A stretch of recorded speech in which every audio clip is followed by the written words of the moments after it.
At launch, we're looking at bringing 4 classes into the game. We've got Rage, which is a heavy melee character. We've got Assassin, which is a much faster melee character with a lot of dynamic movement skills. We've got Energizer, which is kind of our healer, but with a twist. And we've also got Gunner, which is a ranged class which can use multiple different types of ranged weaponry.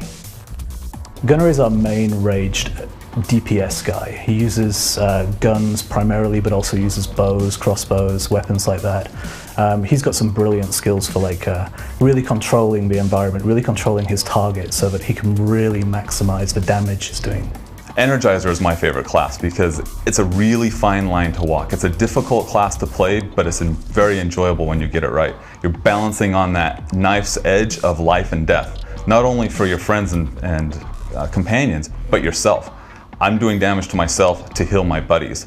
They are there to assist teammates, boosting them with powers or healing them, but they do fight. So what's interesting about the concept of the Energizer class is it's kind of a battery. It can draw in energy from mobs and distribute that energy as health to a friendly target. Rage, they are more like a kind of a big, bulky, muscular people, classes which they carry big swords, with big armors. With Rage, what we've got is our Barbarian class, effectively. He's a real heavy hitter. He uses two-handed weaponry. All his swings, they can hit multiple targets at the same time, so there's a lot of AoE skills, and it's also really got some really beefy-looking, sort of oversized weaponry. Assassins are our stealthy class. They would be the ones that hide in the shadows, that come from nowhere.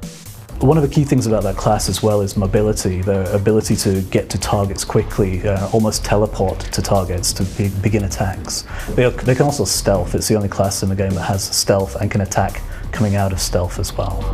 So in designing these classes, we really wanted players that choose one of these 4 classes to really work together, and we designed them in such a way that they really complement each other.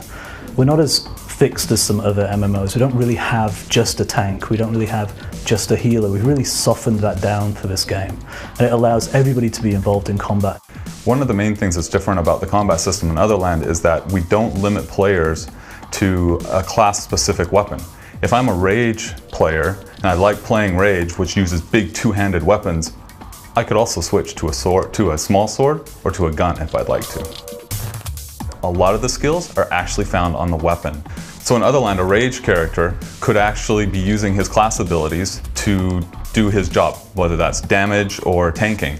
But then he could also equip, let's say, a gunner shotgun, and it has its own special abilities, and he can then use those abilities in combination with his own Rage class abilities to create really interesting and fun scenarios.